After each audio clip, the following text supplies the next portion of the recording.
On this day in Tudor history, the 14th of November 1539, a man of God was executed at the gate of his own abbey. His name was Hugh Faringdon, Abbot of Reading, a scholar, royal chaplain and faithful servant of the church, condemned as a traitor and hanged like a criminal. His crime? Remaining loyal to the spiritual authority of the Pope and refusing, even under pressure, to betray his conscience. He was beatified centuries later, in 1895, as Blessed Hugh Faringdon, one of the many martyrs of Henry VIII's Reformation. But his story and his death remind us just how brutal that Reformation could be. I'm historian and author Claire Ridgway, and let me tell you more about this Tudor abbot. Hugh was born Hugh Cook, probably in Faringdon, Berkshire, from where he took his religious name. By the year 1500, he was already a Benedictine monk at Reading Abbey, one of the wealthiest and most prestigious monasteries in England. When the previous abbot died in 1520, Hugh was chosen to succeed him. Under his leadership, Reading Abbey flourished. Its grammar school became famous for its high standards. Humanist scholars like Edward Cox taught there, and noble families sent their sons to be educated under Hugh's guidance. He was not some distant abbot. He was respected, capable, and even connected to the royal court. By 1532, he'd been appointed a royal chaplain to Henry VIII, and he welcomed the king to Reading several times. For years, he managed to walk the fine line between faith and loyalty, between Rome and the Tudor throne. Hugh was known as a conservative. He preferred the old ways of the church, but he wasn't reckless. He took the oath of supremacy, recognising Henry as head of the Church of England, and in 1536 even agreed to the dissolution of the lesser monasteries. Perhaps, as historian Claire Cross has suggested, he believed that larger, wealthier abbeys like Reading would be spared.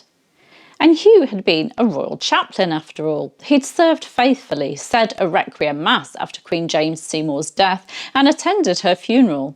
He was no rebel, no loud critic of the king, just a man trying to hold his community together in a world where loyalty and survival were increasingly impossible to balance.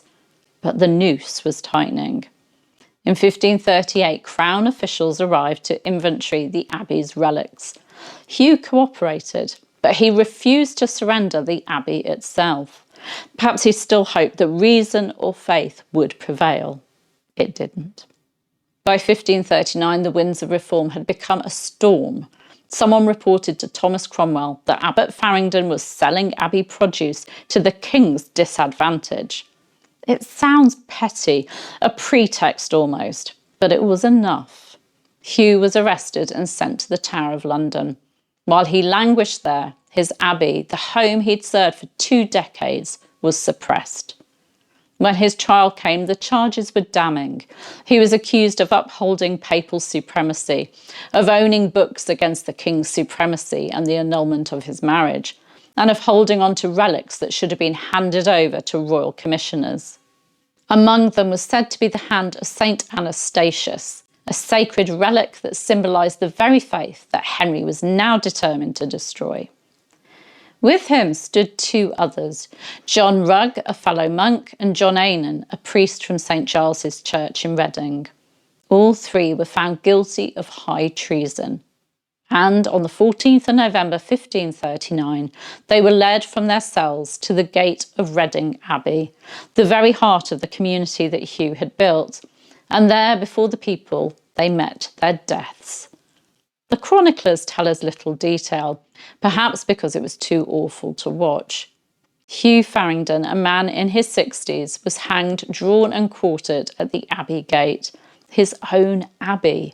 His body was mutilated, as was the punishment for traitors at the time, though he'd harmed no one, fought no rebellion and spilt no blood. His only defiance had been spiritual. According to the martyrologist Bede Cam, Hugh went to his death proclaiming his loyalty not to the king but to his faith. He declared his fidelity to the Holy See, the common faith, he said, of those who had the best right to declare the true teaching of the English Church. These weren't the words of a traitor, but of a man who believed to his last breath that he was dying for the truth. The executions at Reading sadly echoed others across the country. The dissolution of the monasteries was not just about wealth or reform, it was about power and control over the souls of England.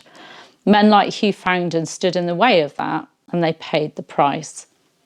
In 1895, more than 3.5 centuries later, Pope Leo XIII beatified Hugh Faringdon, John Rugg and John Eynon, recognising them as martyrs who died for conscience and faith. Today, if you visit the ruins of Reading Abbey, you can still stand where they died, beneath the weathered stones of the old gate, and remember the abbot who faced a tyrant's justice with a saint's courage. Thank you for watching, and if you enjoyed this rather sad story, please do like, subscribe and ring the bell for more moments from Tudor history. I'll see you soon. Bye bye.